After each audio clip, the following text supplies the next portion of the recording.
Welcome to Justice for, a true crime podcast hosted by two besties from Colorado. We're focused on bringing justice to the victims by telling their stories. New episodes release every single Tuesday, so make sure to hit that subscribe button and the follow button anywhere that you can find us, and you'll get updates on all of our new episodes.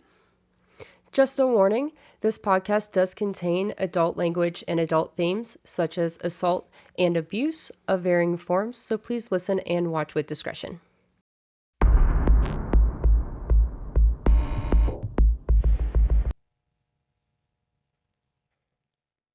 Hey y'all, and welcome back to Justice For. Today, we're asking for a different kind of help than we usually ask for. The person responsible has already been put behind bars. However, her body still hasn't been found. So, we want to tell you Kelsie Schelling's story because someone listening may know the answer or know something that could help bring Kelsie home. Her family deserves the peace that comes with bringing Kelsie home. We're your hosts. I'm Jackie. And I'm Sam. Kelsie Schelling was born February 18th, 1991, so not much older than we are. Not at all. She grew up outside of Aurora, Colorado in Holyoke with her mom, Laura, her dad, Doug, and her older brother, Colby. They just absolutely adored her, and she adored them. And her brother grew up, and they were very close, which is pretty cool. Extremely close. Yeah. She loved dogs, and her favorite color was purple. Growing up, she was super sweet and bubbly, which turned her into a very vibrant and animated teenager.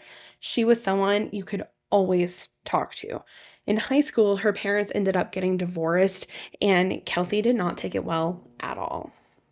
It actually put her into like a really bad depression that would lead her to try to overdose on her antidepressant meds, which is awful. It actually was super serious, and she was actually in a coma for a few days, which I didn't know that. And oh my gosh. Yeah. Like the severity of that though, and what really could have happened to her just really like hit her. Snapped her out of it. Absolutely. And she started to do a lot better with her life. She even went on to become prom queen, which is, Kelsie was gorgeous. oh my gosh. And just a best friend to everybody, so it wasn't surprising that she became prom queen. Yeah, absolutely.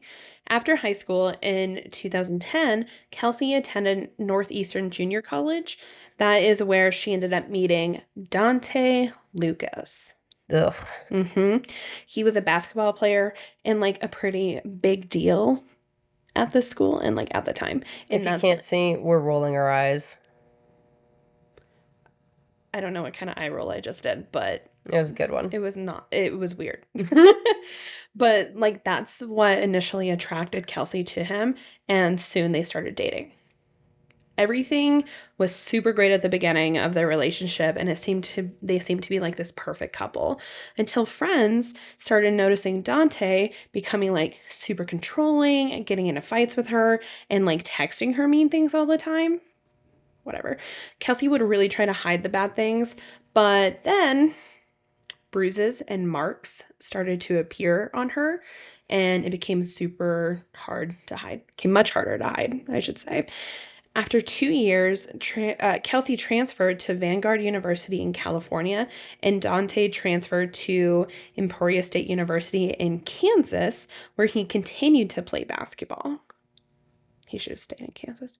Yeah. Friends and family were super happy that Kelsie was getting a fresh start, and hopefully that she would see how unhealthy it was being with Dante.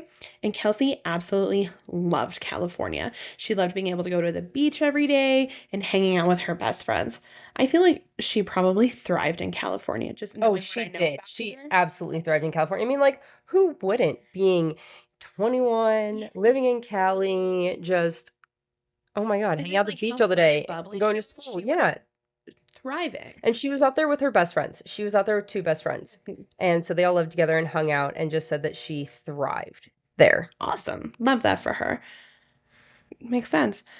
Unfortunately, after her very first semester out there, she couldn't afford to live out there anymore and go to school. I mean, who can afford to live in California at any age? Yeah, right. So she moved back to Denver and started a job at a store called Floor and Decor. So It's exactly what it is. It's literally flooring and decorations for your house. And she was up front in the register Yeah. and handling people coming in and directing to them where they needed to go and other stuff. It's like what I do in Home Goods, and I don't even work there. So, I'm sorry. Sorry. In Highlands Ranch, Colorado, which is like a suburb of Denver, like right before you get into Denver, that's where the store was at. Yes. Yes, that's where she was working. Soon after, Dante seemed to be like coming back around. Ugh. I know. And he lived in Pueblo, which was about 2 hours south of Highlands Ranch. So if you like think of Colorado, we go Denver, Colorado Springs, Pueblo. They're in a straight line down It really is. for those of you We listening. have one highway. I mean, we have Yeah. more, but that's like the I-25. main. You just drive it straight down. Yep. So, although like no one really understood, No one understood why they were back I together. don't understand, but they were driving back and forth. They eventually got back together, and no one could understand why she seemed just like so obsessed with him.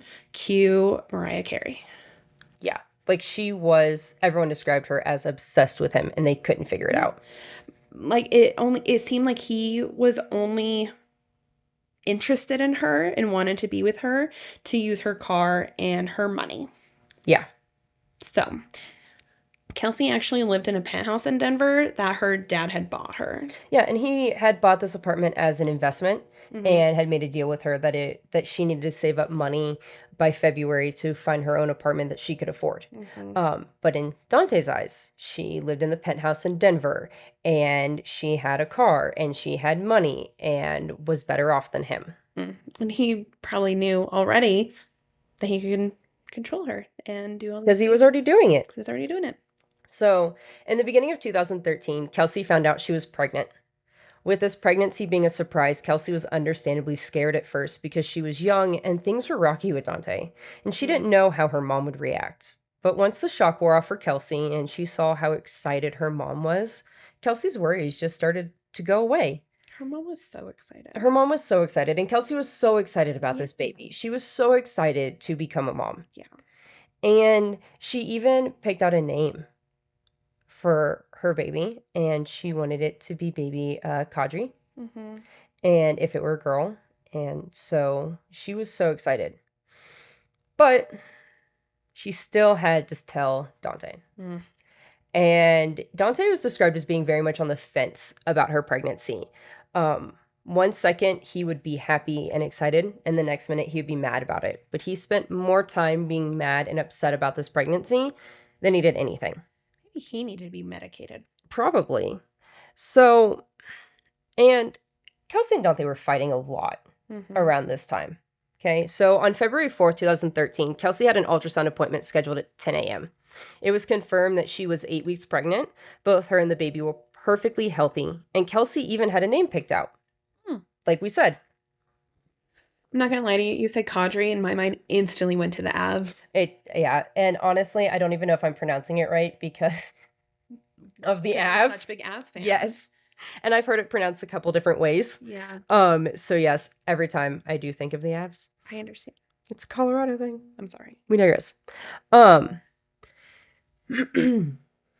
She then sent pictures of her ultrasound to Dante and his mom. And then she went to work from 1 p.m. until 8:40 that day. And while at work, she told her boss and her coworkers all about the baby and showed them the ultrasound pictures. And everyone described her as just over the moon and so excited. She was really hoping it was going to be a girl. But throughout that day, Dante was texting Kelsie and trying to get her to come to Pueblo. In fact, he'd been trying to get her down the previous day and even suggesting her skipping work and her ultrasound appointment. And when nothing else was working to get Kelsie to make the 2-hour drive, he finally texted her that he had a surprise for her that she just had to see to believe. And after work, Kelsie drove the 2 hours to Pueblo to meet Dante. Let me tell you, 8:40 at night. We have worked all day. We have fought with our boyfriend all day. He's an asshole. And now we're going to drive 2 hours to Pueblo to see him. Pregnant. And like I was so tired in the beginning of my pregnancy, like from the beginning. That just takes you out. Growing a human, it's a whole lot of work. Well, also, like, February, we get snow. And that was before all of the construction between Denver and the Springs happened. So I know Yeah, how it was fucking still like, dangerous those roads were. oh yeah. So she drives to Pueblo, and as she got closer, she asked him where she was going to meet up with him. He told her to meet her at Walmart. There's a Walmart on the south side of Pueblo that they would meet up at occasionally. I would be so mad if I drove 2 hours and he's like, let's just meet at Walmart. Fuck right off. Be so fucking for real right now. I agree. 1000% I agree. So at 10:20, Kelsie gets to Walmart and texts Dante, and he texts back that he's on his way. But now it's after 11, and he still isn't at the Walmart. So Kelsie texts him where he is. She's been waiting forever. And he responds, meet where we usually do, which happened to be a street near his grandma's house because you see, Dante lived with his mom and his grandma. He would bounce back and forth. At this time, he was living with grandma. So the reason they were supposed to meet at the Walmart was because grandma doesn't allow girls in the house. Mm.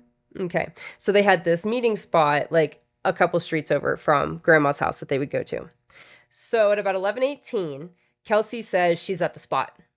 At 11:24, she texts him, "Where are you? I've been waiting for over an hour." It is believed that this is the last text that Kelsie herself sends from her phone.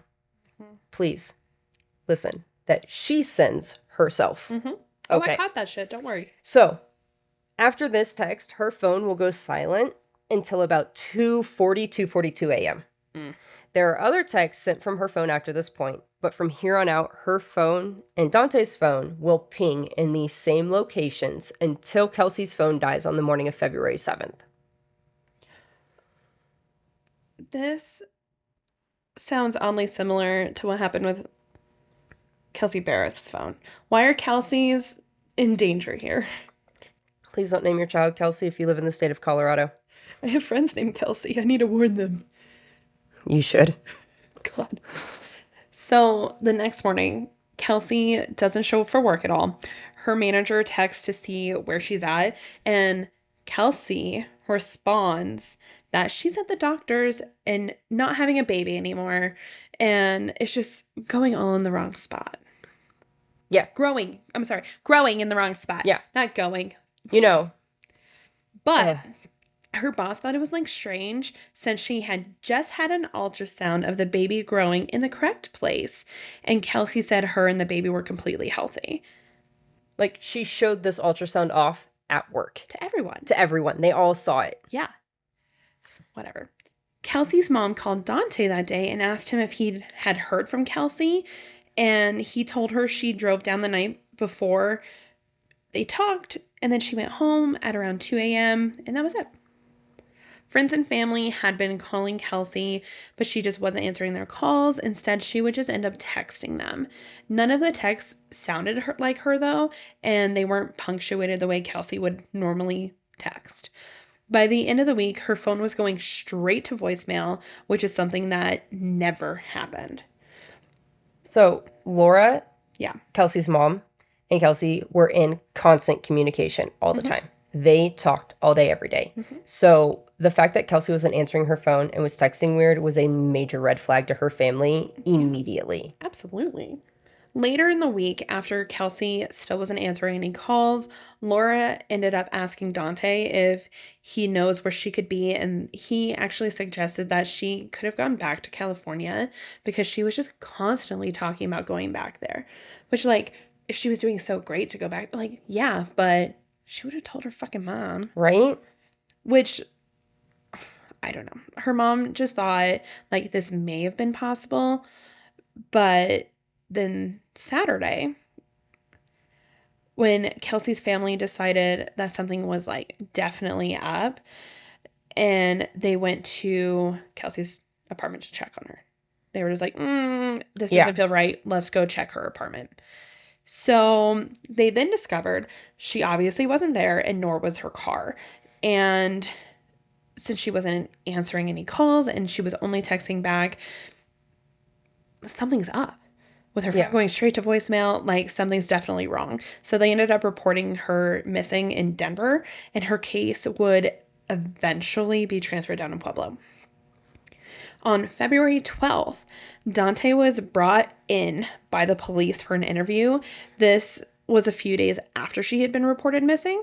He started off super strong by saying they weren't even dating. Like, we're not dating. It's fine. I had nothing to do with this.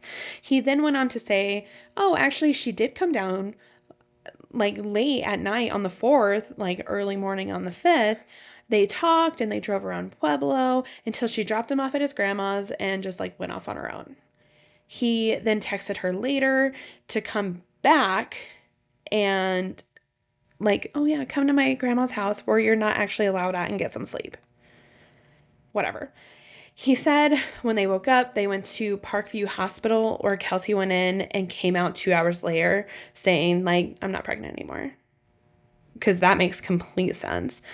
They then went to Walmart at 9:30 to get some snacks for her drive back to Denver. But when they got back into the car, they got into a fight, and Dante decided to get out and walk home where his mom picked him up on the way. Yeah. Yeah, it doesn't all, like, Yeah. Because okay. that all makes so much sense. Yeah.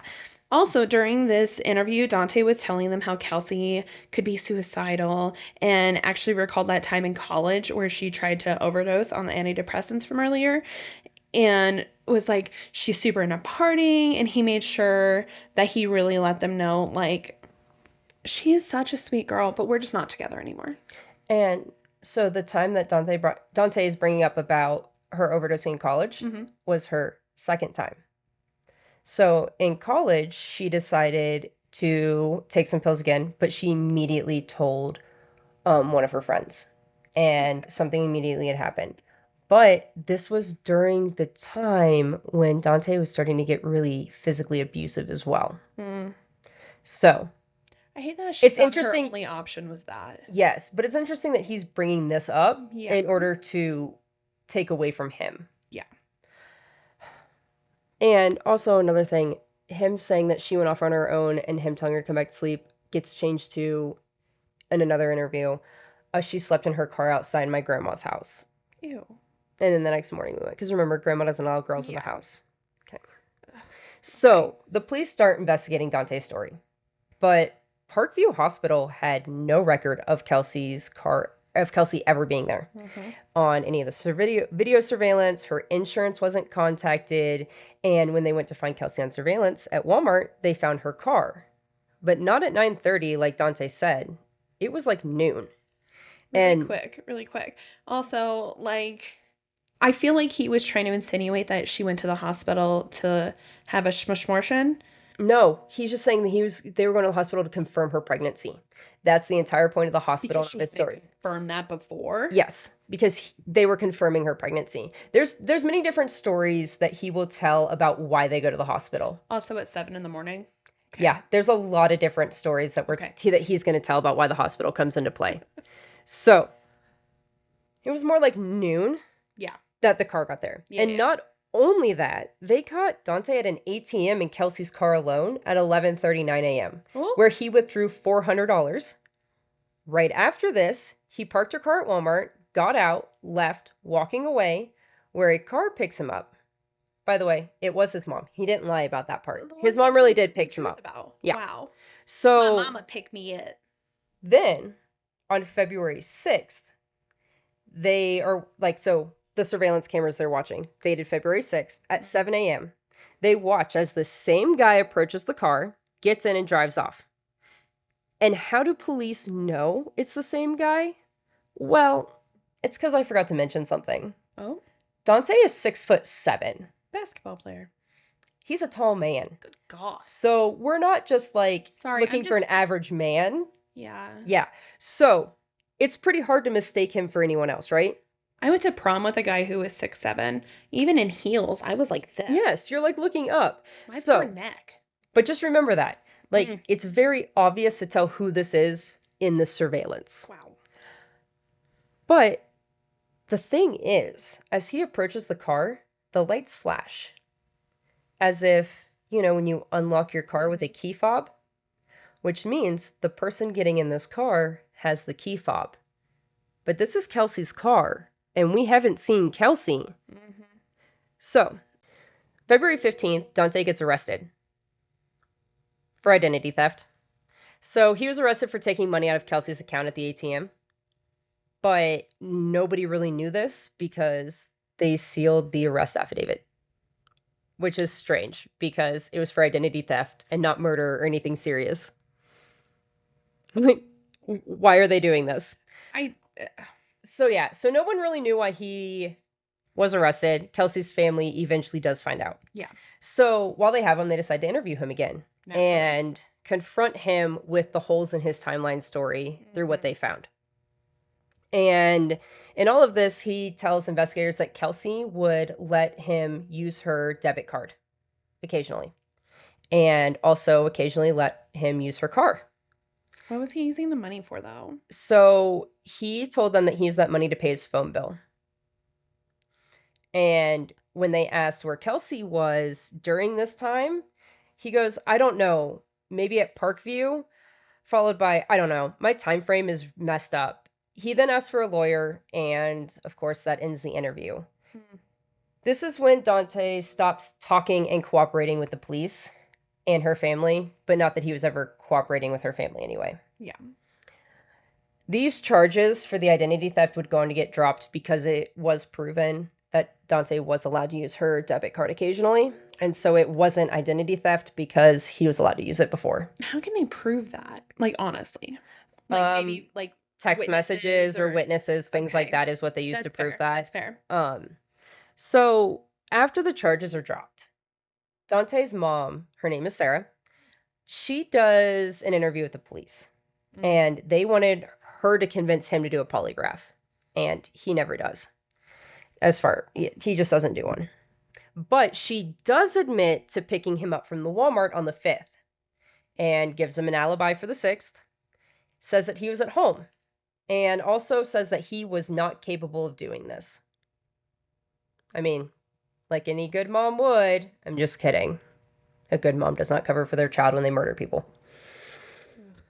Yeah, so it's just... yeah. I can't with people. This is just the beginning of the frustrations. It's just the beginning. Okay, so then police serve search warrants in, like, this time on Dante's mom and the grandma's house. Thank God. They collected a few hoodies and some gloves, but nothing much ever, like, came from that. Basically, actually nothing came from, like, anything they collected, which... yeah, from these search warrants, they didn't bring up anything. Yeah. Later on, someone did actually find 2 pairs of boots. One pair had stains on them, and those were actually in a dumpster by Dante's grandma's house, and they were tested, like, for blood. No, I'm sorry, they were tested. They were tested for everything but blood, even though they looked like they had blood stains on them. That doesn't make sense. No, it doesn't make sense at all. There's a lot in this that doesn't make sense. Like we said, this is just the beginning of us telling you about all the ways that the Pueblo Police Department truly just did not give a shit about Kelsie's case. They don't do a canine search until 2 months after Kelsie went missing. They don't tell the family where they're searching or if they're even going to search. And they just, like, weren't giving them any updates. Yeah. They just didn't give a shit. No. So frustrating. So frustrating. Like, Laura, I get her frustration. Oh, yeah. She has... and it just gets worse. It does. So on March 18th, so like a month and a half after Kelsie's been missing, Kelsie's car was found at St. Mary's Hospital, not Parkview, where Dante had been saying that they went. Kelsie wasn't even at the hospital or on any cameras at this hospital, and Dante was actually seen leaving her car there and locking it as he walked away. Yep. When her car was found at the hospital without her, Laura just said that she knew her daughter was dead right away. There was no way she would just disappear like this. Yeah, it was one of the most heartbreaking moments for Laura in the entire investigation. She said in a few different specials that was the moment that she knew. Yeah. Like, that they were just looking for Kelsie. Mother's intuition is just strong, for sure. March 19th, so the day after Kelsie's car was found, the Pueblo police did a press conference where they talk about the video footage and the pictures of Kelsie's car and asked for information on Kelsie's whereabouts and said that she did come down to meet an acquaintance. An acquaintance. Who could have also been driving her car. They called him an acquaintance. Like, they can't tell it's the same 6'7" guy who they've been interviewing. Like, what the fuck, bruh? Yeah. So, like, Kelsie's family know Yeah. it's Dante. They are not at this time releasing anything about Dante being connected to this case whatsoever. She has no other connections in Pueblo but him. Yes. Wild. They also don't release any pictures or the videos that they talked about at this time. So 2 weeks later, Pueblo police would hold another press conference and they released the worst quality, like grainy photos of her car at Walmart and then Dante walking up to the car. Yeah. Oh my gosh. Oh. But now they're asking if anyone may know the person in the video. Didn't we already establish that it was Dante? And like he confirmed that in their Yes. interview? Like, the police know who it is, but they are still out here asking the public for information identifying him. They already fucking know who it was, Yes. my guy. Yes. So Kelsie's family and most of the public, especially their family though, her family is getting so frustrated. They feel like the police are doing absolutely nothing. They're not communicating and they're just over it. So in April, they decide to hold their own press conference. Kelsie's big brother Colby, the one she was super close with, starts out strong. He comes out swinging, talking about Facebook pages and websites they have set up to help find Kelsie, including her own personal tip line now, which is great. They revealed all of the information about the ATM and the charges against Dante. Then Kelsie's dad offered a $10,000 reward for information about her. This amount over the next few years would ended up growing to $100,000. KRDO reached out to Dante after Kelsie's family did their press conference. And at first he said he couldn't talk because his attorney advised him not to talk about it. But then he decided to do it anyway. And I love it. Yes. Once again, I love dumb criminals who don't know how to shut the fuck up. It's my favorite part. Ugh. So he didn't really say much before he decided to like hang up with them. And he told them basically all he told them was that he met Kelsie in 2011 in college and that they were not in a relationship and he wouldn't answer if he was the father of Kelsie's baby.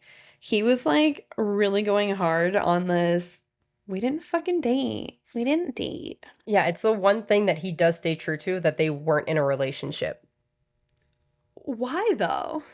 I think it's maybe his way of distancing himself from her. Maybe. That would make sense. So, when Kelsie's mom hears about what Dante had to say about her, she made a Facebook post calling him the fuck out and telling him to take a lie detector test. Which He doesn't do. fucking snaps for Laura. But yeah, but go Laura. Oh, no, Laura, she's not shy with her words. She calls people out a lot. I want to take her to dinner. I do Laura, too. Dinner. hit us up. So in May, Kelsie's family decided to organize a search for her in the south side of Pueblo, where her car was found, and then where the Walmart is located. A large group of over 100 volunteers came out searching, and after an entire weekend, the police informed them that the area has already been searched. It was infuriating. Yeah, like, okay, thanks for that information. The family felt like they had wasted absolutely everyone's time and they were just so angry at the police department for not communicating like where any searches are happening. Why would they not tell them that? It doesn't make sense. Yeah, the police communication was horrible, and so was their investigating. But let's go back to Kelsie's car for a second. I'm in. And once again, stay on theme, this is where the police drop the ball on the forensic side now. So a detective told the family the car had been wiped clean and there was no evidence. But he would later also say that he suspected there was dried bodily fluid and palm print on the headrest, but said the evidence didn't return anything. Huh? How does that make sense? Yeah. So which is it, my dude? Was it wiped clean or was there evidence?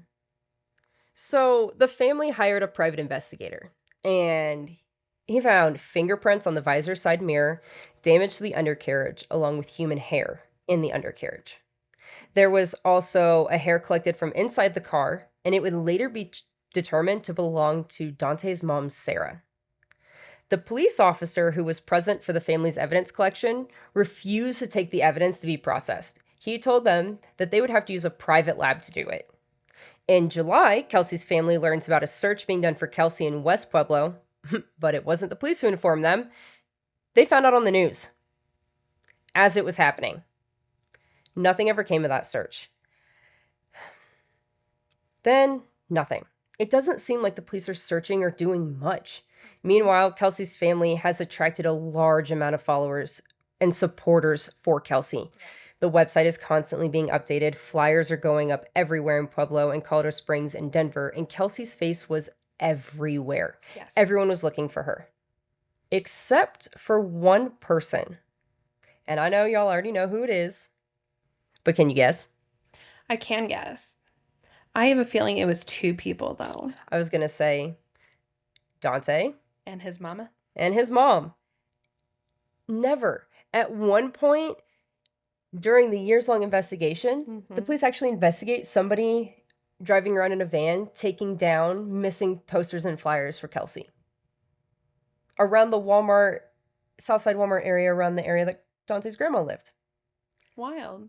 Yes. So in August, the family keeps organizing their own searches. They would let people know what kind of clothing to wear and where to meet, and then they would travel to another location. They were trying to keep where they were searching quiet until they were searching there, because they didn't want Dante or his family following along. They didn't want people to get ahead of them. Yeah. And I don't know if it's me, but I feel like this is what the police should have been doing. Yes. But Kelsie's family isn't the kind to just sit around and wait for something to be done. I mean, we have a tip line, we have a website, we have a Facebook page, and they are the things that we were going to tell you they do later on. It's they never stop. Yeah. So in September, specifically September 14th, Kelsie's due date comes and goes. And with no reports of her at any hospitals, the police finally admit they suspect foul play. Wow. Finally, it was also around this time that a news station finally, for the first time, called Dante a person of interest in Kelsie's disappearance. So slowly, all this stuff that should have been done 9 months ago, you know. So they finally admitted that they suspect it's foul play and that they don't think Kelsie ran off or took her own life, which none of us thought she did anyway. Surprise. They had been telling Kelsie's family that she may have been overwhelmed with the stress of an unplanned pregnancy and she had that history of depression and trying to take her own life. But, Kelsie's family wasn't buying it. Nobody was buying it. But now the police finally aren't buying their own story. So, you would think that this would make the police start to do more searches, right? No, they don't do anything more than they have been doing, which is nothing, really. So instead, they decided to just completely drop that ball again. Fuck that ball. Think they're going to run out of balls soon. They don't have any balls. So, Dante's mom's house was found abandoned in September by the landlord. And it was described as completely trashed. Talk like a hoarder's heaven. Food, trash everywhere, and it appeared to have been that way for months. So as he was cleaning it out, in the living room, he discovered a large stain on the carpet. And so he pulled the carpet up, and underneath it was a very large red stain. And there was a trail that led to another closet where he pulled the carpet up, and there's another large stain. So he called the police like a normal person would do. And he waited weeks. And the police, weeks. And the police didn't respond. So he saved the carpet. And he waited months. And finally, a detective contacted him and said that it wasn't of interest, that they weren't going to come and test it. So he tossed it because he, at the time, did not know the connection between the tenants and Kelsie. He just knew that he had blood on a carpet. So, yeah, this was the most shocking piece of evidence that I heard of in the entire case and story because how, how, I mean, we're going to learn how in a little bit, you guys, but like, I don't understand. But there's more from the landlord. We don't stop there. There's more. Hold on. Hold on. One more little thing. Another thing he points out is Sarah, Dante's mom, was always late on rent and short, except for in February. She was on time and it was the full amount. From the money Hmm. that Dante got out of Kelsey's account? Yeah. Not his phone bill. Fuck that phone Yeah. bill. So, what's your question? It's not a question. Okay, so as someone, I was a property manager for a very long time. If he suspected it to be blood, did he have a hazard crew come and clean that up? Because legally in Colorado, you are supposed to have hazmat come up and clean that. I have no idea. But maybe he didn't because no one came out to test it for blood. So he never called hazmat. So if he just like Laid new carpet down, it could if still he be just there to be surface tested. cleaned that shit, like surface cleaned it, it's still, if it is I'm blood, sure it is still probably like in the floorboards somewhere, unless he completely got like ripped up all those floorboards and trashed it, which most landlords, would not. especially in Pueblo, Aren't doing that shit. they're not fucking doing that shit. No, and also Waiting months to get another tenant in there. There's no way he had money with to how do that. trashed it was, he probably was taking a while to clear. But no, he saved the carpet for months. Like he had rolled the carpet up and saved the carpet. So I'm just saying though, like, well, if he didn't have that shit cleaned, it still might fucking be there. it could very well still be there because they never go. There's never mention of any searches back in the houses again. Mm-hmm. So, but yeah, that's a whole part of this that just absolutely blows my mind. No matter how many times I read or talk about it. Yeah. So weeks and months go by and nothing is happening in Kelsey's case. In November, Kelsey's family holds a rally hoping to get some type of attention from the police department. No. In January of 2014, Kelsey's family decides to speak out about how the police are essentially just letting her case go cold and how they're like not going after Dante for any more information, and how the police department is just treating her case in general like, ugh, crazy. Yeah. The Pueblo police decide to put a statement out there after that, like, you want to talk shit about us? Well, guess what? Yeah. They put it out on Facebook, and it's about Kelsie and calling out her family. So I'm just going to read it to you guys because, like, oh boy. So she's going to read the statement, actually, because it's on Yeah. her laptop. Or that. Mhm. What is this? iPad. That thing. Okay. So the Facebook post that the Pueblo Police Department put out, they start in bold writing. In response, Kelsie Schelling investigation. Fuck right off. Right? So, the Pueblo Police Department understands the frustration being felt by friends and family of Kelsie Schelling. This investigation is equally frustrating for the men and women of the Pueblo Police Department. Some statements have been made by individuals who have limited knowledge of this investigation. Nevertheless, we feel the need to provide you with factual information. Well, if you don't fucking talk to anybody, Jesus. They're probably frustrated because people are yelling, calling them out. Yeah, rallies, marches, that kind of thing. So now we're going to list numbered points. What? Number one. This case is not a cold case. It has been worked continually since February 12th, 2013, and continues to be worked as new leads are developed. A lead investigator has been assigned this case from the outset, and he is assisted by other detectives from the Crimes Against Persons section, depending on the information. Okay. 2. The police are bound by the laws of the land. The United States and Colorado constitutions are living documents that set the parameters on what the police may or may not do. As an example, A. The police cannot arrest individuals without reaching a legal standard called probable cause. B. The police may interview individuals, but they cannot force someone to talk. C. The police do not use unlawful methods to solve a case. We're not done, but the fuck? What unlawful methods is anyone asking? Okay. Yeah. Go on. Yeah, I'm gonna go on. Number 3. The Pueblo Police Department is involved in this matter as a result of Miss Schelling's car being found within the city of Pueblo after she reportedly visited her boyfriend. 4. They're not dating. Yeah. Sorry. 4. This investigation was almost 1 week old when the Denver Police Department provided us with the case material. They are blaming their entire investigation up to this point on the fact that they missed the first week. 5.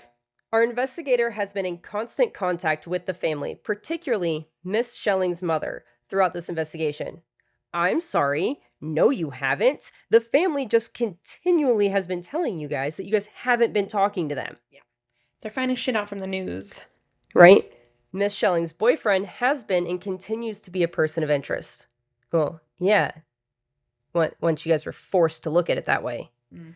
The Pueblo Police Department has worked in collaboration with other police agencies and private sector companies with the express purpose of locating Miss Schelling.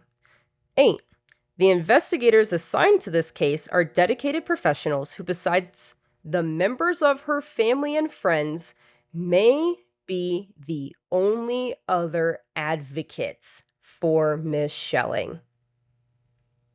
I'm fucking sorry. She has thousands of supporters trying to find her. She has the state of Colorado looking for her. Mm. And they think they're one of her only supporters? She probably honestly had people from California come out here too. I have no doubt in my mind. Number 9. We understand that a family is grieving and that the family will never forget their loved one. We will never forget her as well. We will continue to look at every lead, no matter how I'm sorry, I just forgot how to read. Inconsequential until this case is solved. By the way, when you look at that word spelled out, it looks like a very big word to read, by the way. Number 10.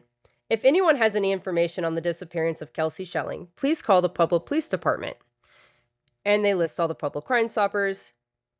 But my favorite part of this entire post is that they left at the bottom. This is email transmission, including any attachment, contains information that this is confidential and may be legally privileged. It is intended for the use of the addressee only. If you receive this email in error, we request that you contact us immediately by telephone or return email and that you delete this message from your computer. If you are not the intended recipient, please be advised that any dissemination, distribution, or copying of this email is strictly prohibited.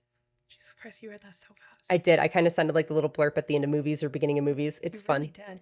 Okay, so I used to practice that as a kid. Someone wrote that for them, and they copied the entire email and posted it. What fucking idiot! It's like when the Instagram influencers accidentally copy the whole promo thing and not just the. Who was it? One of the Spice Girls for the other Spice Girl's birthday just now. She copied the whole. Yeah, she copied the whole PR thing to make the birthday post. That's what it reminded me of. But yeah, so basically, the Pueblo Police Department has the balls to put out a 10-point response to her family, giving them the middle finger when they haven't been doing anything. This was just. I don't know. I'm gonna have the smallest amount of devil's advocate here when they said that he has been like an ongoing person of interest. I'm going to say that I think is actually correct, considering the original arrest affidavit for him was Sealed. sealed. But okay, so I will agree with you on that. But That's the only where part. it's the anger is because they knew for months. Almost a year. Well, they knew Almost a year. well, they knew it wasn't even until like April that they admitted. Like they didn't even admit that Dante was the person on the Walmart surveillance and all those cameras. Her family is the ones who admit that. Like that's what we mean by they are not considering him a person of interest. Publicly, they haven't publicly been stating it the way the family has. I'm just going to continue playing devil's I know. advocate there. Maybe they didn't want to put that out for him to fucking leave. They're still being stupid. I completely know. agree. But you have to go back to just we're only a year into this investigation and not knowing all the things we know now. Correct. The frustration was there and they were not admitting to those things willingly yet. Yep. So, in February of 2014, so a year after she's been missing, a Dateline episode about Kelsie comes out. I've watched this and I loved every second of it. Oh, yes. It's a good one. You should definitely watch it. Absolutely. So, this Dateline episode took her case national. It made it a national It did. case, but we haven't hit our full-blown national yet. No. So it made it national, but it's not like how like the Gabby Petito case. Yeah, it didn't go that quick national. So her family was hoping that this was really going to bring them closer to finding Kelsie. It didn't. So as the weeks turned into months and no new information was coming out, Kelsie's family starts releasing all of the information that they have. Her family held justice walks from the Pueblo police station to the district attorney's office. They held annual fashion shows along with countless visuals and search parties, just trying to keep Kelsie's face and her name out there in the public. Kelsie's family to this day has never stopped fighting for her. Ever. I still see they're still fighting for her Facebook, like all the time. Yes, all the time. Kelsie's family would eventually go on to file a civil lawsuit in 2015 against the CBI in Pueblo. I'm so sorry. So the CBI and the Pueblo Police Department and certain members of Dante's family also. The lawsuit revealed to the public that it was Dante who Kelsie was actually meeting in Pueblo that night. Not an acquaintance. Not an acquaintance. Him. That it also expressed that they were in a relationship and she had not been seen since the night that she came down to meet him, and they believe that Dante murdered her and disposed of her body the night that she disappeared. And that he was the one using the card at the ATM because they kept saying, we don't know who this 6'7" man we don't know all of this, but it doesn't make sense to me. It talked about all the evidence in her car and her cell phone, and also about the landlord finding the stains under the carpet. The case also states that the Pueblo Police Department never found, I'm so sorry, they never made a case number for Kelsie, which doesn't make sense to me. And that her nor the private detective had, like her mom, had never received one from the police department. So up until this lawsuit, they had not received a case number for Kelsie's file. Yeah. At all. But yet, this is April, like a few months ago. The police department was all gung-ho about doing everything correct and by the book, and it's not a cold case. Well, that was in 2015. Yeah, back in 20. Yeah. So a year later, we're finding out that we still don't have a case number. Crazy. And then the lawsuit also states that the police had pretty much stopped communicating with like the family like a few months after that Facebook post that they put out, and then the police department put out their Facebook post. Like they just completely stopped communicating with them. So Kelsie's family continued to do searches because the police, they were done. They weren't doing anything. And even if they were doing the searches, Kelsie's family didn't know. Yeah.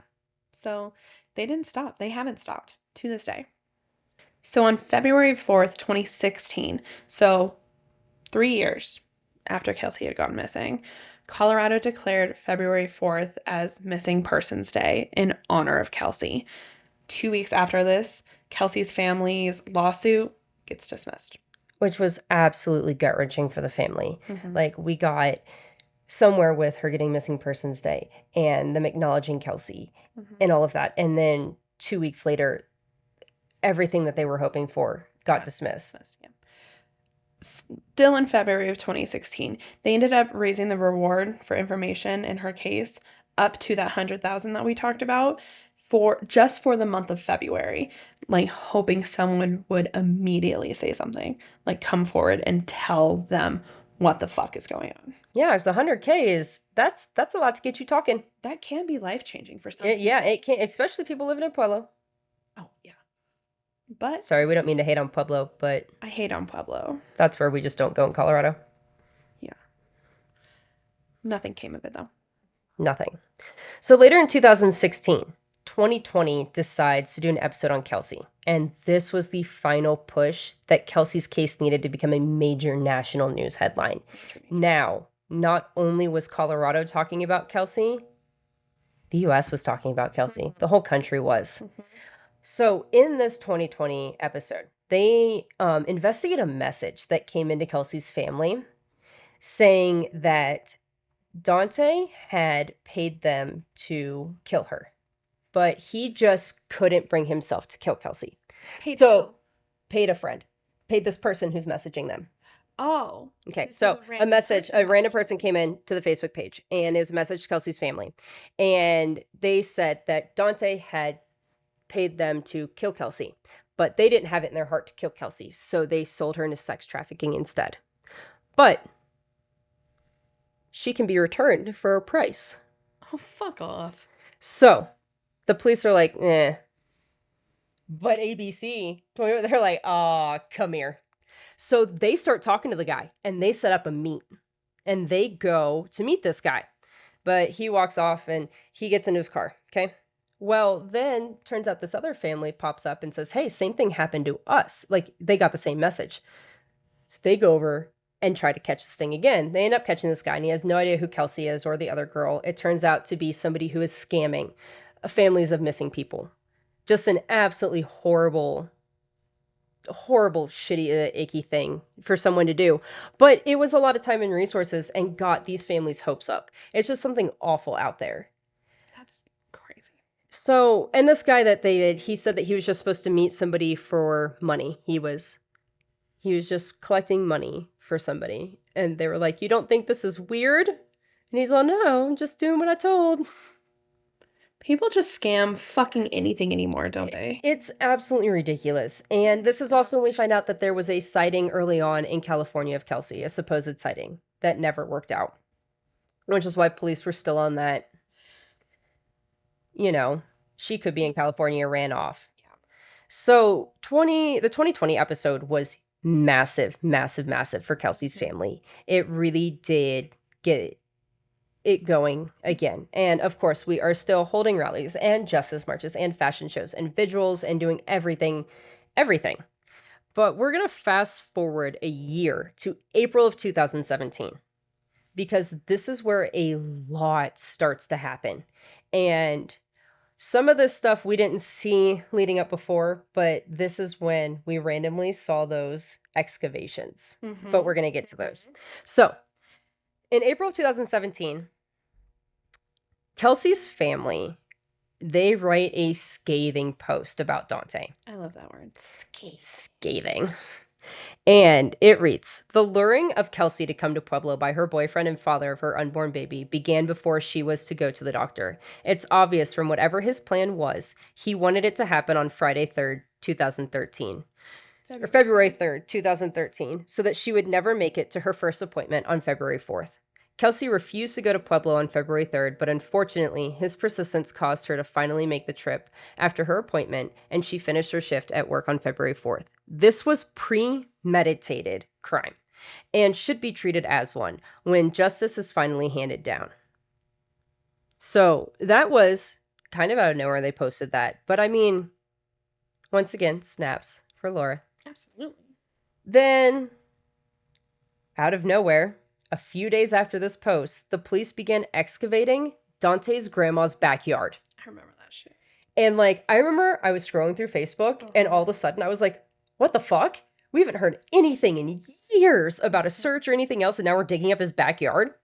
So, his grandma didn't live there anymore, but the new residents called police when Dante showed up one day randomly asking if he could go in the backyard to look for something. Right? They knew of the connection to Kelsie because they lived in Pueblo. They live in this house. It's obvious. Like, everyone knew about Kelsie, especially if you lived in Pueblo. Yeah.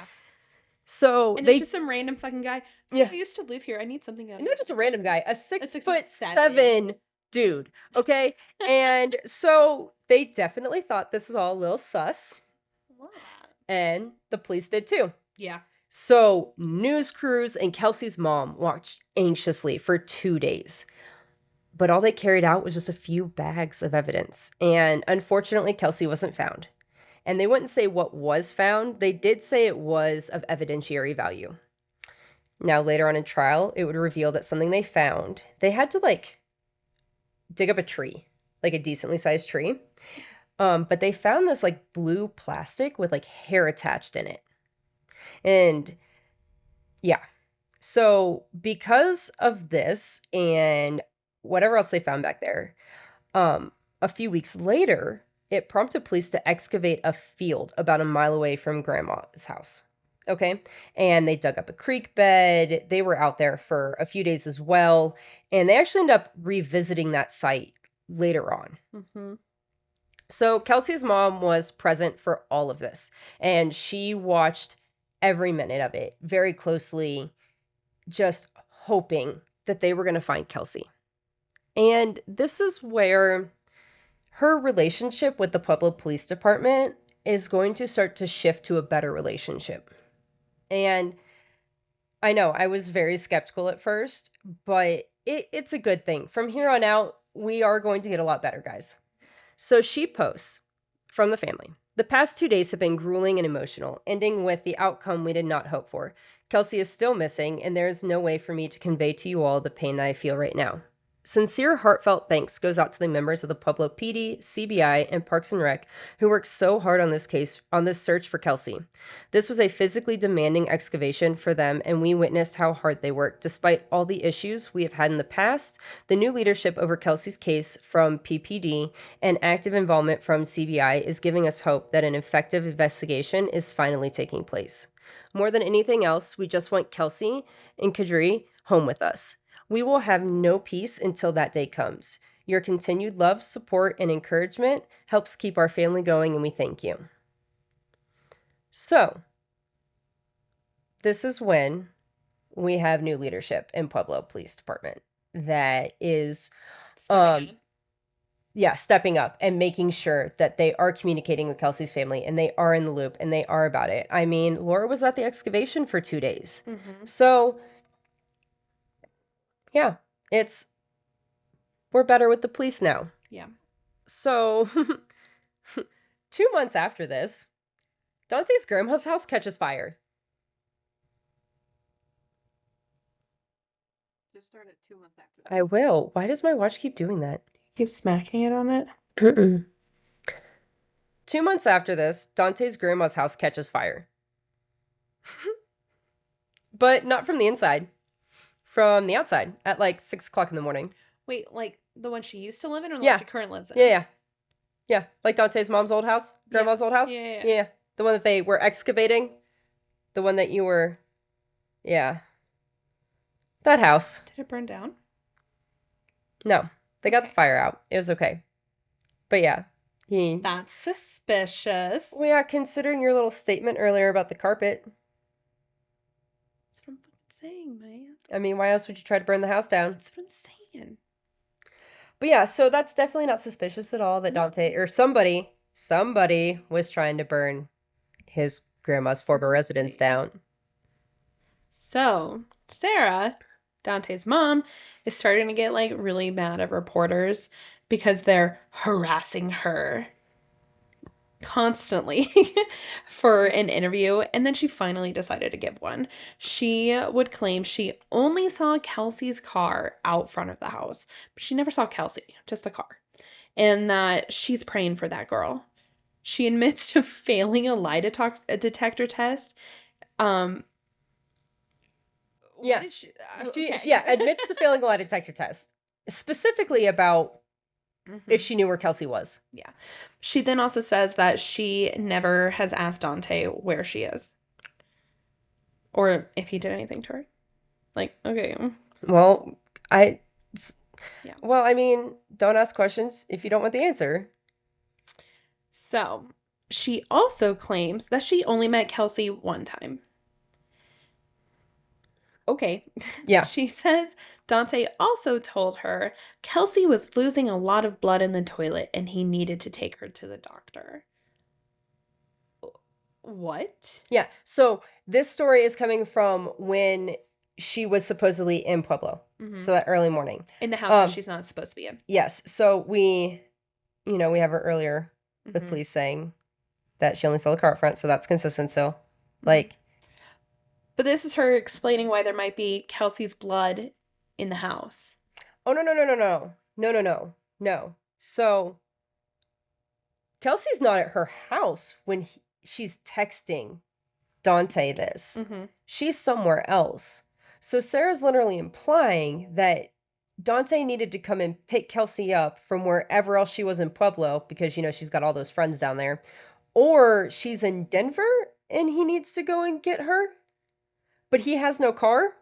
So where is Kelsie while she's bleeding that Dante needs to go and get her But she during doesn't this have a time? car. Makes sense. So then on November 7th, police performed a search in South Pueblo and they like went by And Dante's like, yeah, the backyard grandma's of house. Dante's house again. Yeah. Yeah. So 2 days later, they ended up searching 4 different areas in one time.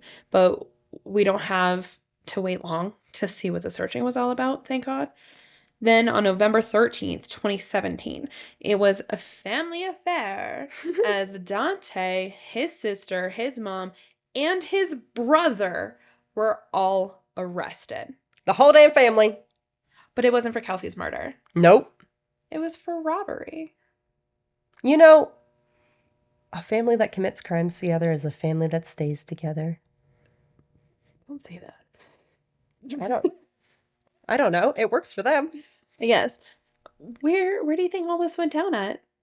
Oh, the Denver airport. While Dante was trying to board a plane.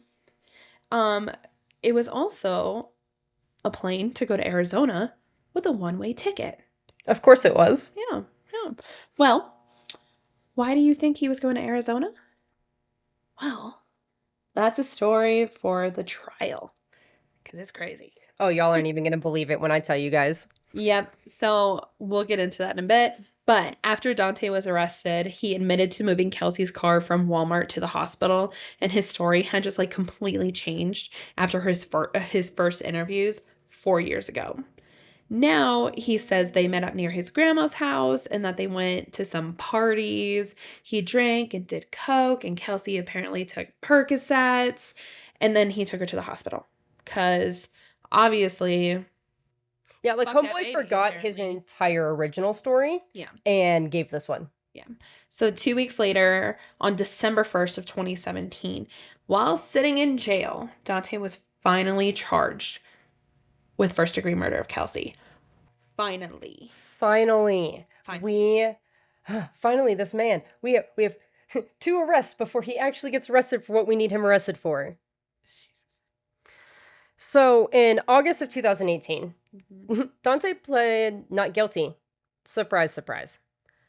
But because I just okay, guys, gather yourselves for a moment, be prepared for what I'm about to tell you. He pled guilty because he didn't do it. It was her dad who did it. Be so So, fucking for real right now, so let me Dante. explain. Like, fuck. So we're gonna go way back to when Kelsie moved back from California. Okay. Okay. And she had some bruises on her neck and stuff, and she had gone out dinner with a friend, and she had gone to work, and she had actually called into work over this. Well, the story that she gave was her dad had strangled her, trying to keep the pressure off of Dante, to keep that image of their relationship not as bad as it seemed. She blamed it on her dad instead, thinking that was somehow better. Well, this had actually been presented at the beginning and was one of the very first things that was investigated from the beginning against her father and was cleared. There is zero evidence of this happening, nothing of that sort. It had been determined that those bruises and markings were from Dante, based on all the other evidence from friends and families about their relationship. So that was something like it's in the it's in the 2020 special. It's brought up on the stand in the trial, and it's just something that didn't happen. It was to cover for Dante's abuse. But that is where Dante was pushing the story that her dad did it. So he's just a big piece of shit all around. And her dad had to keep going through that over and over again, and it's all publicized. It's just, ugh. So, trial was set for April 2nd, 2019. Finally, after 6 long years, Kelsie's family was getting somewhere. They still don't have Kelsie home, but surely this was going to get them closer. At, at a motion hearing in February, Dante agreed to delay his trial. The defense asked for more time due to the complexity of the case. Both sides also agreed they wouldn't be ready in time due to the possibility of 125 more witnesses could be called. Other info that came out in court that day was the prosecution list included 137 witnesses. Defense wanted more time, and various subject matter experts could include domestic violence, cell data, audiovisual, CBI, and FBI. That's a So, huge list of witnesses. yeah. That's massive. And I think that's actually what the witness list ended up looking like, was somewhere around that amount of witnesses. So the trial was then scheduled for July 2019. But Dante's lawyers said they had new scientific evidence and needed more time to review it. What is the scientific evidence, you ask? Well, it was a strand of Dante's mom's hair that was found in the passenger seat of Kelsie's car. Why would his lawyers? I gotta have more time to explain that away. Well, we'll get there. Yeah. So trial was moved to December 2019, but the judge postponed the trial until May of 2020 because one of Dante's lawyers quit, so they needed more time to catch up the new member of his team. Yeah. COVID. And you all know where this is going. COVID court delay. And finally, in December of 2020, it was announced that the jury selection would start on January 25th, 2021. Trial would start on February 3rd, just 1 day shy of the 8-year anniversary of Kelsie's disappearance. Trial began. The judge decided to not allow media in the courtroom or live reporting from the courthouse. So, unfortunately, there's no audio or video from this trial, which everybody thought was ridiculous given the amount of publicity this case already had. And the nation was watching. I mean, this was years in the making. Yeah.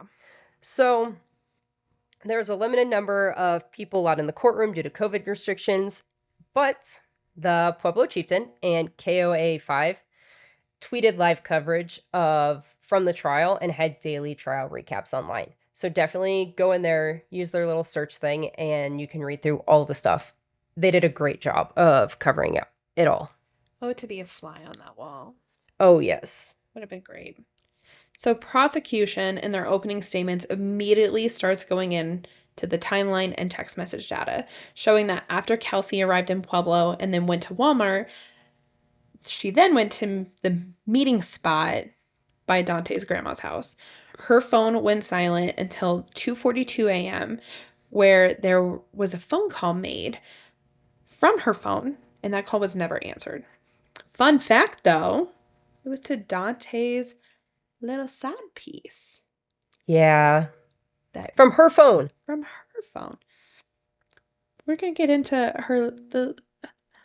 her later. It was then stated that after this, Kelsie and Dante's phones never pinged separately. Kelsie's phone always pinged in the same area as his on February 5th, when a text message was sent from Kelsie's phone to Dante saying, bring my car back to Denver, and that she had a miscarriage. Yeah. Right. This is around the time of day that he was actually at the ATM, but Kelsie wasn't with him, but her phone said that she was. They bring up Dante's mom's hair being in the passenger side of her car as well, in just an opening statement. Oh, yeah. This is just opening. Yeah. Prosecution lays out that the constant fighting, like between the two, was just so frequent. It was so bad. And it was getting worse leading up to this. Absolutely. And it was just getting worse and worse because of the pregnancy. Yes. Yep. And the pregnancy was just the fuel on the fire. They say Dante lured Kelsie to Pueblo with the intention of killing her. They back this up with a text message sent the days before she disappeared. Like, the text message was Dante trying really, really hard to get her to go on some road trip. But when she insisted that she was going to her doctor's appointment, he finally settled on convincing her to come to Pueblo. They basically say no one else could have done this. The defense opens by saying the Pueblo Police Department turned over every stone, and they still had a hard time pinning it on Dante. It's a very laughable line. It really is. It's just a reach that the prosecution says he's the only one that could have done this. And as for the hair, it was like his mom's hair was totally normal to find in there. Okay. You know, because she's only met Kelsie once. Yeah. Makes sense.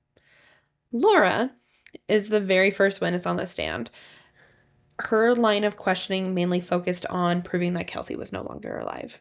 Yeah, they really used Laura in the beginning to just ask all the questions about how Kelsey's behavior texting and her routine and how they could like prove that Kelsie was no longer alive without a body. Yep.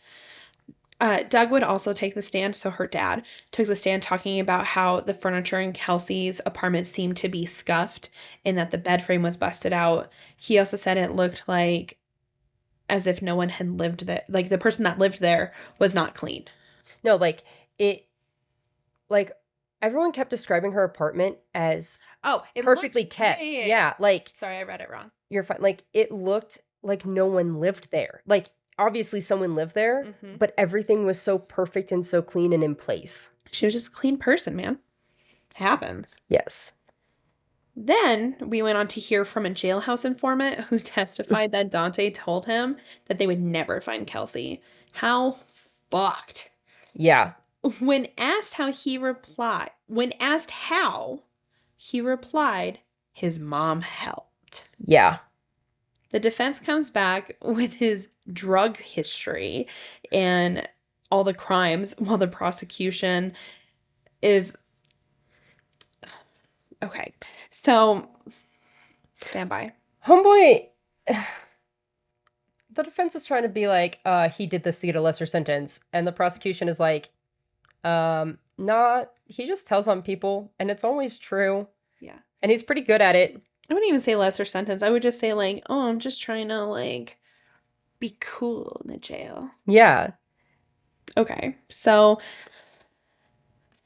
yeah. Basically, the prosecution comes up and is like, that jailhouse informant. Loosely informant. He just likes to tell on people. Yeah. And they are true. Like, he will, like, tell when people do things that they're not supposed to be doing. Yeah. Like, all of it's always been true. Yeah. And he has a really good track record with it. He also didn't make a deal to get a lesser sentence for this. I think he just wanted to know. He said it was the right thing to do, but he also says he still considered Dante a friend. So, take it with a grain of salt. Yeah, he's probably one of my favorite witnesses they called because it's like he has this awesome story, but also at the same time you're like, and you're a criminal and we're friends. We all know somebody like this person. Yes, absolutely. So, some of Kelsie's friends ended up taking the stand to testify about Kelsie's relationship with Dante, and none of it was good. Her boss even said that she overheard multiple times Dante calling Kelsie fat to her face, telling her she's worthless. Also, No. Yeah. She was She was gorgeous. gorgeous and this tiny, cute little thing. She was. And like, She yeah, probably would have been like that person, that pregnant person that like from behind you can't even tell she was pregnant. yes, Like, and then she turns and you're just like, holy shit, you're pregnant. yes, that would have been her. Yeah. Friends recalled times that she would be telling them about him hitting her as recently as the December before she even disappeared. Text Yeah. about like there was text messages about how the baby was going to ruin his life and he would like threaten to fuck her up. Just, a real gentleman. Yeah, he was Mhm. exactly what you want. Mhm. Her friends and coworkers did testify that Kelsie was starting to become like a shell of a person, which is heartbreaking. Yeah. The like constant fighting and abuse from Dante was just really starting to take effect on her. From someone who is this like vibrant, animated person. To just be turning into this and for everyone to be noticing it. Mm-hmm. And we'll find out later she even notices it herself. Mm-hmm. So, next up, CBI agent Kevin Torres took the stand, and he has been on Kelsey's case since day one. He was actually one of the investigators who investigated her dad back in the beginning about those claims. Mm-hmm. So, he spoke about how they believe Dante strangled her, and that's why there was never a weapon found. He doesn't specifically talk about it. Prosecution will later that there's another theory of Kelsie being run over with her own car. It would explain So the the hair. hair and the undercarriage, and there not being a early crime scene or anything like that. Mm-hmm. So those are two plausible ways. So he goes through text messages from February 3rd and 4th. Hours before Kelsie drove to Pueblo, she texted Dante that she can't do this anymore. She isn't happy and can't remember the last time she was. After, which, I still don't know why she went to Pueblo. I don't. I don't, that's one of the biggest questions in this is why did she go down there with all of the fighting, all of the stuff? Like, I think maybe. So he's like, I was surprised you can't maybe she's thinking really he's see. changing. Like, because she sent pictures of the ultrasound to him, so maybe that was like. Maybe she thought it was something with a baby or like he had like a nursery or something. Yeah. Or yeah, I I think don't she know. was just holding out hope. I think that makes sense. So after Kelsie arrives in Pueblo, Dante texts his mom, Kelsie had a miscarriage. Hmm. Then on February 4th around 11:30 a.m., Dante texts Kelsie saying he's so sorry she had to go through that alone. I just wish you would have told me. It was very likely it would happen anyway. By the way, if that time sounded familiar, it's because that was when Dante was at the ATM taking money out of her account, when she was supposedly at the hospital. Yeah. Later that day, Kelsey's phone would text, after you get that money, pick me up and leave me alone forever. Later that day, a text saying, leave my car in the parking garage in Denver at the condo. Damn your Siri today. I don't understand. I'm sorry, guys. My watch keeps talking to us. She wants to be involved. So then another text from Kelsey's phone was telling him to leave her car in her parking garage at the Denver at the condo. Yeah. So like, dude, these are how we're getting the pings of their phones being together all the time. Why? Dumb. It just reminds me of Patrick Frazee texting Kelsey's phone, like having both phones and texting them like this until the phone leaves. Just why did they do this? He would do phone calls too, that he would just. Yeah, at least he was doing that. Whatever her name was. Crystal Lee Yeah. also had her phone texting and calling and shit, so. Yeah. Stupid. So, this is my favorite ready. part of trial. Ready. So, a woman by the name of Jessica Martin takes the stand and begins telling jurors how she first messaged Dante in October of 2016. Her plan was to try and get close to him and figure out what happened to Kelsie. The CBI said 100% don't do this.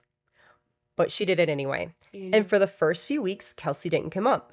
But eventually, Dante admitted to knowing her and that she would sometimes give him money. As they continued to talk and hang out, this dumb bitch started to fall in love with him. Just, you started to talk to him to find out information about a missing girl who everyone presumes is dead. But we're going to fall in love? Him, Dad. Oh, but Daddy, I love him. Ugh. So, because she began to fall in love with him, she told the Mhm. CBI she could no longer tell them anything. She was in contact with Dante right up until jury selection. But let's go back a little. Mm. When her parents discovered that she had had some intimate relations with Dante, An alleged murderer. they sent her ass to Arizona. Huh. Huh. Yeah. So, where Dante was flying with a one-way ticket, yeah, now we know why he wanted to go to Arizona. Makes sense. Yes. So then later on in trial, we hear from another woman who tried to get close to Dante and find out what happened. Like, ladies, Please stop. first of all, in Colorado, don't go to Pueblo for your dating pool. Yeah. Second of all, can we set the bar above alleged murderer? Devil's advocate. I dated a guy in Pueblo once. He was lovely. Eh, He was lovely. he might have been. That's one But out can we of just how set the many though? bar above alleged murderer? That'd just be really great. Yeah. So, after a few weeks of hanging out with Dante, they were playing basketball together, and they were approached by a reporter who started asking Dante about Kelsie. And Dante just kind of shut it down and was done. So the next time they hung out, she asked him about Kelsie. And he told her Kelsie said she was pregnant with his baby. He said that he wasn't the father and described Kelsie as more of a best friend because she paid for everything and they like to do drugs together like Coke.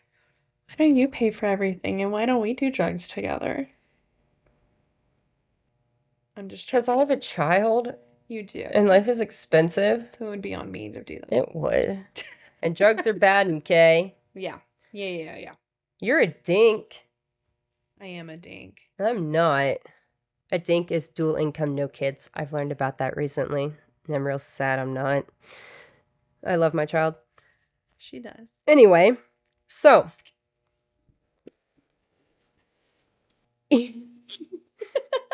I can't with us. Even though the police claimed he was the last person with her, Mm-hmm. he's telling her that a man that he doesn't know picked Kelsie up, and that's the last time he saw her. He admitted to moving her car, and this was before he admitted that to police. So, all right. And she says that he would cry every time Kelsie was brought up or talked about being involved. So Dante actually ended up What? Dante Dante. Dante ended up proposing to her. And she went, nope, and moved to Washington. Her intention was never to get involved with Dante. Her intention was always just to get information. She actually had a friend who was in constant communication with Laura Kelsey's mom. Either way, both dumb bitches. At least she said no. Yes, at least she said no. That other one would not have said no. But he's still out there spinning those lies. I want to say I actually heard something that the first girl, Jessica, is still in contact with him. Oh, yeah. Baby girl, what is you doing? Stop. Get some help. Yeah. So, after 5 days of trial, someone in the courtroom tested positive for COVID, and trial was delayed till February 24th. Jeez. And after this break, CBI agent Torres came back on the stand to discuss Jessica and how he told her to stay away from Dante and they were not using her as an informant at all. And he said he warned her multiple times before she called him in January of 2017 to tell him a story about a guy named Dominic coming over and calling Dante a murderer. To which Dante replies, "You're about 4 years too late." Yeah. Right? Like, okay. So on a side note with that, another friend of Dante's would also admit that anytime Kelsey's case would start to gain traction or have an anniversary, he would get blackout drunk. Interesting. Every time. Interesting. Retired Pueblo Detective Robinson took the stand as well. He was the one who interviewed Dante back on February 12th. Mm-hmm. And we had the initial version of events where they went to Parkview Hospital and Dante stayed in the car. Yep. Because everyone has already heard Dante's events where he went in the hospital and sat in the waiting room. And then she went in by herself and he stayed in the car. Or the version where they partied and took drugs and then she slept in her car. And then we have her being pregnant or not being pregnant or having a miscarriage or, yeah, just all of the versions. But he was part of the initial version. Mm-hmm. Starting to sound like Letitia up in here. So in this interview, Dante admits that he's the only person that Kelsie knows in Pueblo. The one on February 12th. 12th. The original. Yeah, the original interview. He admits. So from day one, they already knew. She didn't know anybody else. He also testifies to a GPS hit on Dante's phone at the Southside landfill in Pueblo. And when he checked it out on February 6th, the lock had been cut. So cameras at the landfill show the gate was tampered with late February 5th, early February 6th. And that's when Kelsie went missing. So the car is off camera. It's idling the whole time. You can't tell make or model. You can tell the car's there, though. And you can't see if anybody goes in the gate by foot. You can't see. No car goes in there. Yeah. The lock was cut. This is a common problem at the landfill. People just want to go dump without paying for it. Yeah. But generally, there's a lot of trash left outside the gate or around it. This time, there was nothing. Yeah. So the thing with landfills, like trying to find a body in the landfill is especially challenging because bodies don't decay, they just mummify. Yeah. So scent dogs don't generally help with that because there's way too many smells and like decomp isn't really happening. It's not happening. So they can't find it. They can't see anything. And with a trash truck like not being involved, it's almost like impossible to know where to even start looking, which makes it really hard. And a guy that they called to the stand to discuss landfills, like he is an expert in it. He has this dog. He has helped in like there was a case that was years old. They found the body and it was mummified, like just chilling mummified. And so that's the most likely place Kelsie is in that landfill, and we'll never know. Yeah. So the defense actually tried to argue against Detective Robinson that there was no crime scene, but he counters that with Kelsie's car is the key in this investigation. For one, it was dirty on camera at Walmart, and then it was clean when they found it outside of St. Mary's. Another detective who took pictures and processed the car said that the seats were pushed back as if there was a really tall person driving it. Weird. Who's a really tall person? Ugh. I don't know. Crazy.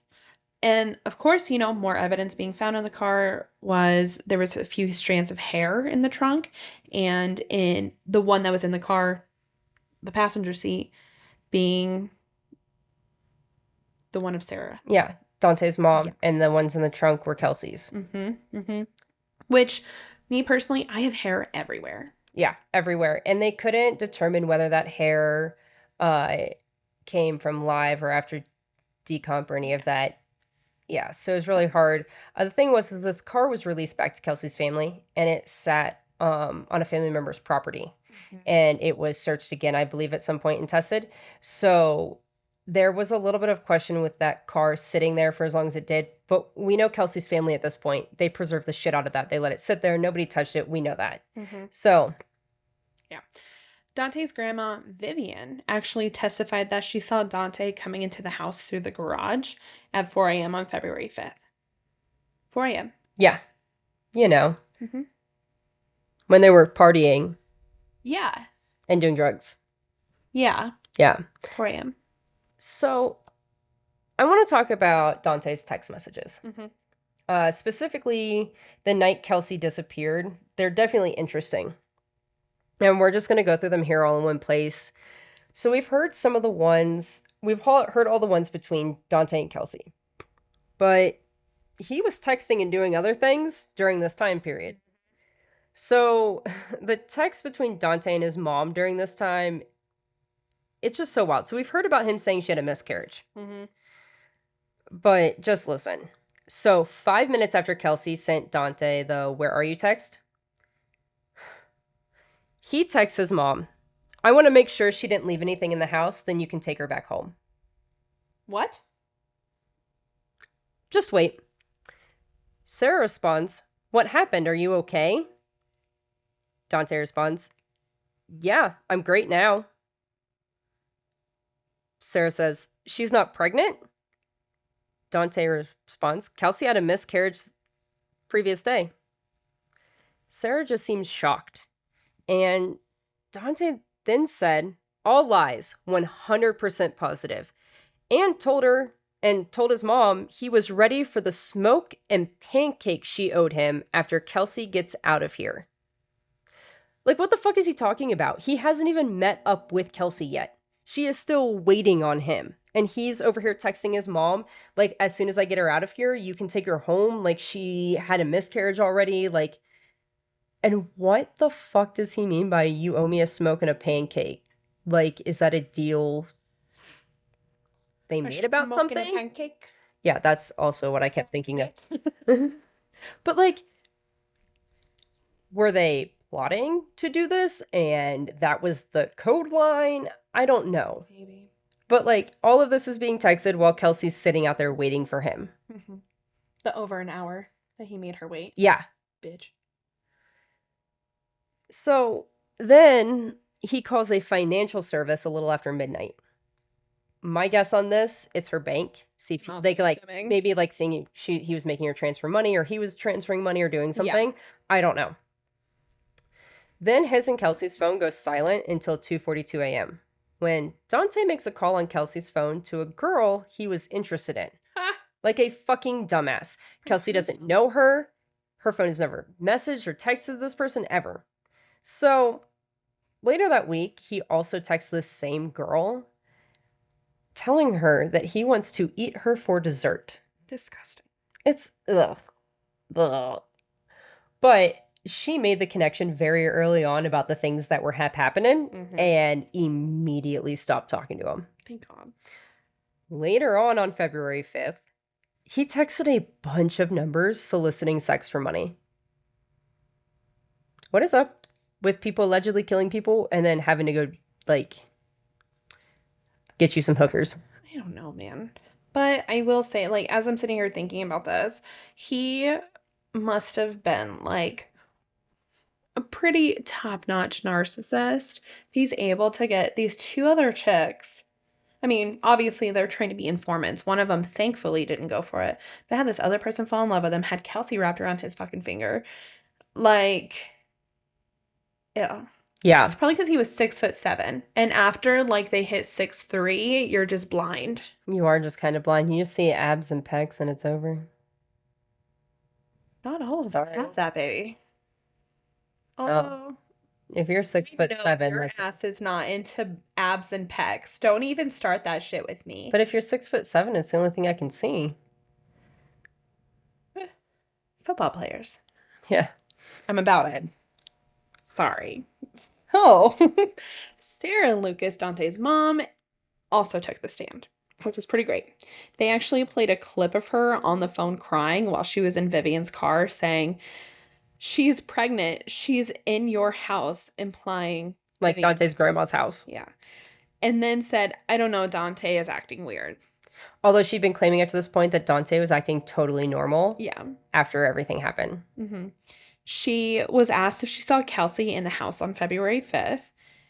She admitted she saw Dante in the living room and Kelsie was in the room. She's only met her once. Oh, yeah. And go ahead.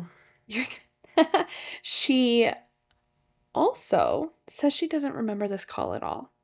But we know she doesn't remember this call because everything she says after this alludes to the fact that she only saw Kelsey's car. Pretty much. But up until then, she had been saying she never saw her, only her car out front. She also said her DNA made sense in the car because she sometimes drove it. Okay, sure. But you only met her once. Mm-hmm. But you drive her car all the time? Yeah. Makes sense. Dante's a better liar than his mom. During the last week of trial, it was announced that an upcoming witness in the case was actually shot and killed in Denver on February 25th. Roxanne Martinez was going to testify about Dante confessing to her that he killed Kelsie. The Denver police don't think her death was connected to the trial at all, but her cousin believes it has everything to do with the trial. It would eventually come out later on Uh-huh. that it was a domestic violence situation. That's fair. But For like personally how closely connected this yes, case is to like Kelsey Barrett and Patrick Frazee being an idiot and trying to get yes. other people to kill witnesses, I don't have that doubt in my head that No, I don't have my doubt that it's not completely involved. yeah. So But yeah. So on Monday, March 8th, the defense rests its case after calling no witnesses. Well, I don't understand why. I mean, I get it, but we have so many defenses that do this. mhm. So the jurors deliberated for only a few hours, and Dante was found guilty of Kelsey's murder and sentenced to life in prison without the possibility of parole, Thank God. which is incredible considering we have no crime scene and we have no body. Yeah.